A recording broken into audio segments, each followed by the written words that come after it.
Your Honor. Salamat. Magandang hapon po sa ating lahat. No? Kanina nandun po ako sa inspection. Kaya lang po, meron po akong previous schedule na 3 weeks ago pa po. Biglaan tong pagpatawag ng hearing ni Senator Bato de la Rosa. Kaya sinamahan namin siya rito. Ang trabaho po ng isang senador ay hindi lang po isang mambabatas. Trabaho namin, legislation, constituency at representation. At ako naman nakikita nyo, Lunes hanggang Linggo po akong nagtatrabaho. Parang pingpong na tong buhay ko. At kung ano po makakatulong sa ating mga kababayan, no? Lalong-lalo na po dito sa Davao. Dahil ako, bata pa ako, maalala ko talaga noon pa. Tahimik tong Davao. Magulo to, mga early 1980s. Naging mayor na po si former president, former mayor. Tahimik na po ang buhay dito.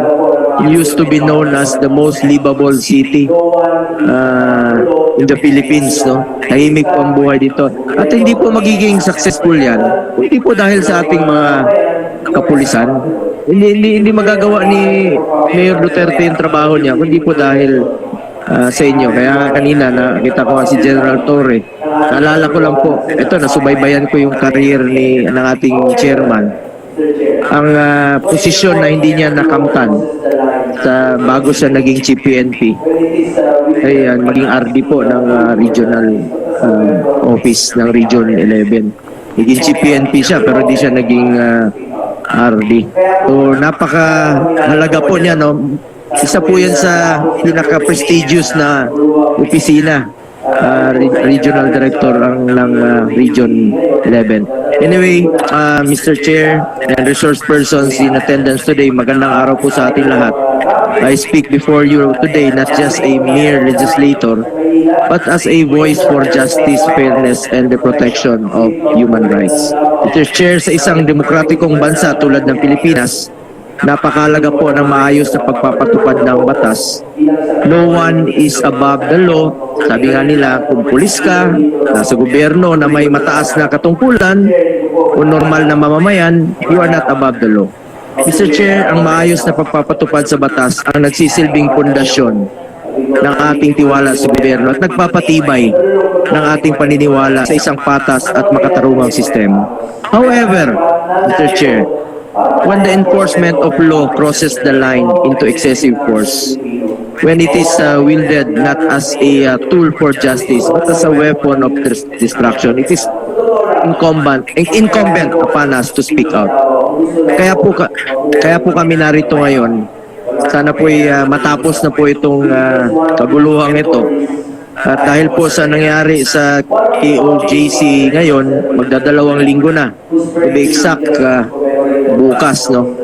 Apektado po ang traffic at marami pong nagtatanong sa akin sa Maynila, kumusta na kayo sa Davao? Kumusta na ba? Safe bang pumunta ng Davao? Mga turista nagtatanong po sa akin, safe pa bang pumunta sa Davao? Nalulungkot po ako bilang isang Davaoenyo, Mr. Chair, kahit saan ako mapunta. Yan ang tinatanong nila, ang gulo dito raw, ang gulo doon sa Davao. Mr. Chair, hindi ko po maalala na magulo sa Davao for the past 20 years. Bata pa nga po ako.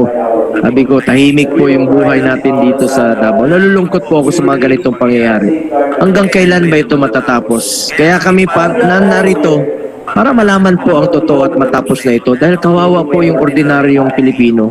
Kawawa po yung ordinaryong Davaoenyo na gustong mamuhay ng tahimik o pumasyal sa Davao. Sa totoo lang, mas marami po dito sa Davao ang gusto lang po mamuhay ng mapayapa. Walang pakialam sa politika. We just want peace and for this standoff to end.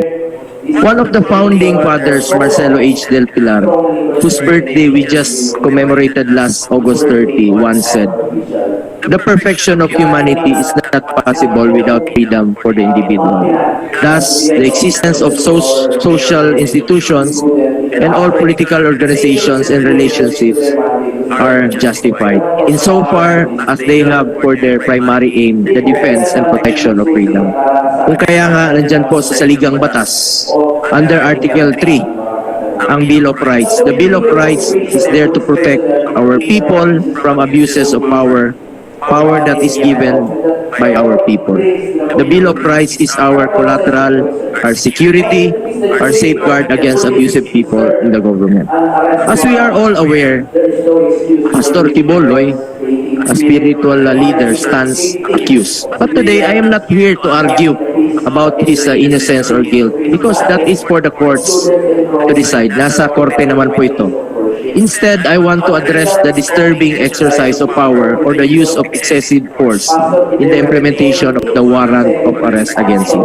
Mr. Chair, this representation for so long strongly condemns any excessive use of force in pursuit of our official duty.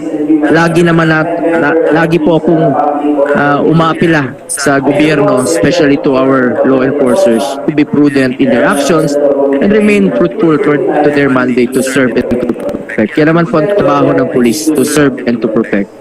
Hindi kailanman magiging susi ang karahasan sa pagkamit natin ng hustisya o sa kasagutan sa ating mga katanungan. The continued occupation of police personnel in the Kingdom of Jesus Christ, KOJC, compound here in Davao, and the terror it brings to the community are causes of concern.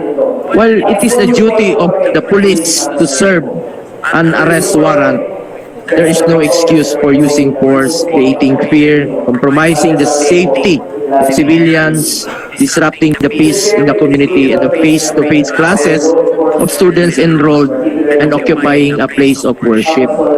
Ang Kingdom of Jesus Christ is a congregation. Pastor Quiboloy is only its executive pastor. Ang Kingdom of Jesus Christ po ay binubuo ng maraming miyembro, hindi lang po iisang tao.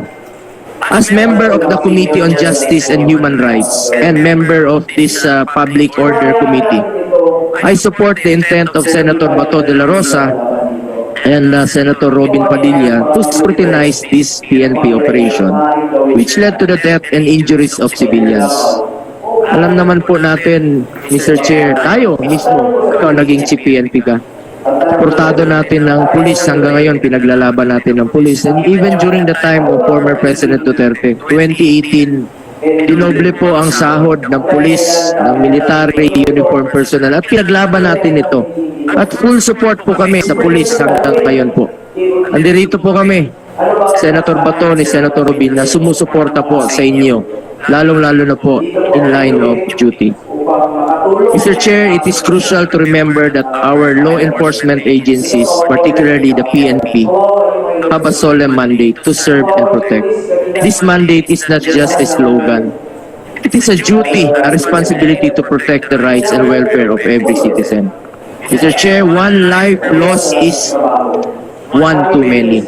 Sabi ko nga, imbis na dapat po yung maximum tolerance po ang dapat gawin ng ating pulis. Kung hayaan natin ito, kung hindi tayo maninindigan laban dito, ano pa bang klaseng pang-ambuso sa kapangyarihan na maaaring gawin nila sa buong Davao o maaaring sa ibang bahagi ng bansa? Ang tanong ko sa pulisya, ang tanong ko po sa inyo, at tatanungin ko to sa inyo muna. At ano ba ang magiging endgame dito? Hanggang kailan tatagal ang sitwasyong ito? Ano ba talagang endgame dito? Gusto ko rin pong tanungin ang KOJC. Ano bang inaasahan ninyo mula sa gobyerno para matapos na po ito? Nandito po ang komite upang makatulong at matapos na po ang stand-off na ito. Alam nyo, kawawa yung taong bayan. Kawawa yung mga inosente. At kawawa yung pulis kanina. Pinuntahan nga namin. Tinatanong namin sila. At kailangan lang nilang sumunod sa kanilang trabaho. Amin dito is kailan ba ito matatapos? Mas marami pong Pilipino ang gusto mamuhay ng tahimik. Maraming salamat, Mr. Chair. At isisingit ko na lang din po kanina kasi nag-discuss kayo to General Torre. Pag mayroong mga earthquake, Diba usually ilang araw ba ang lifespan ng, sa tingin nyo, bago no? Bago na kayo mag-i-end ng inyong search. Pag merong bumagsak na gusali, halimbawa nung sa earthquake sa Baguio, ilang araw usually ang standard operating procedure na sa tingin ninyo tama na, wala nang pag-asang makita yun. At pangalawa, after 13 days, no, do you think sa tingin ninyo kung may tao talaga doon sa ilalim, magsusurvive pa yun sa ngayon? Paano siya magsusurvive? May hangin, may pagkain, aircon ba doon? Sa tingin ninyo, ano pang pwedeng madidiscover ninyo doon sa ilalim? Kung meron talaga kayong hinahanap doon sa ilalim after 13 days po. Your Honor, as for your first question, I'm not an expert on the rescue and on how long can rescue be conducted. However, on the second issue, whether a person can survive in bunker for so long, what we are looking here, sir, is the end of the world type bunker, Armageddon type bunker that can support life for extended periods of time. So there's really no assurance, there's really no estimates on how long they can survive in here, because we believe that they can survive for not only 13 days but more than, or extended periods of time, because we're not looking here, sir, at an ordinary makeshift bunker. This is something that is built by somebody who has 2 airplanes and 2 helicopters in his hangar. So, among others. So, this is something that's can be done and can really be built by somebody who is stature. So, sa tingin mo, kayang mag-survive ng ilang buwan dyan? Given enough resources, sir, people can really survive below ground, and which I will cover in my presentation later on, sir. May kuryente doon sa ilalim? Yes, sir, definitely. Ventilation, current, food, water, all the work, sir. And it could be very, very a comfortable life for a person, sir. Then yung sa unang tanong ko kanina, yung endgame dito, tatanungin ko rin sa KUJC dito. Anong endgame ba rito? Anong in-expect po natin? That's also covered in the last 3 slides of my presentation, sir. That will be covered. The endgame, sir, is really... You can address the question directly. Yes, we don't have to wait for your presentation. we'll not stop until Mr. Kibuloy is arrested, because we really gonna turn our back against the helpless and voiceless victims of Mr. Kibuloy. So, meaning you intend to stay there forever? Kung forever hindi makita si Pastor Kibuloy? We have some recommendations in my presentation so that we can end this positively, sir. Because as we Remember that compound is not only being used by Pastor Kibuloy. If you believe he is still there, may mga estudyante dyan nag-aaral na hindi na nakapag-aral. May mga nakatira dyan na hindi na nakatira, pinalabas ninyo doon sa kanilang tinirahan. Sir, Merong nag-worship dyan na hindi na nakapag-worship dahil nasa presensya ninyo.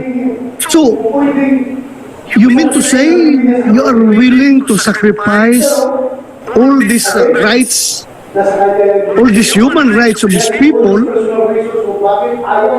because of your firm belief that Pastor Apollo Kibuloy is still there inside that bunker? Talaga naniwala ka na may bunker dyan sa ilalim? yes, sir. Sir, if I may, sir, Yeah. we are this tenacious in serving these warrants because there are multiple warrants for this person. One of the warrants came out on August 8, 2024. Okay, to discuss those warrant, alam na natin yung lahat. It is available in open source. But Alam natin this yan. is quite something, sir. Ako mismo, I am appealing to Pastor Kibuloy if kung po pwede sana, kung gusto lang niya, ha? I have been a law enforcer before I become a lawmaker. So obviously, my bias is on the side of the law. Since he is facing A warrant of arrest, I am encouraging him. Kung pwedeng isubmit niya sarili niya sa korte. Pero, again, nasa kanya yung decision na yan. He has all his personal reasons kung bakit ayaw niya mag-surrender. Alam ko yan. Pero, talaga bang desidido kayo na uubusin yung mga araw para lang makita siya dyan kahit na wala na kayo makita? Please allow us, sir, Magpagkahan tayo dito. Magpagkahan tayo. for a comprehensive answer, sir, please allow us to present outside in the presentation. We will answer all of Okay, you. okay. If you are only armed with an arrest warrant, Senator Bongo, Bakit tanong ko kanina,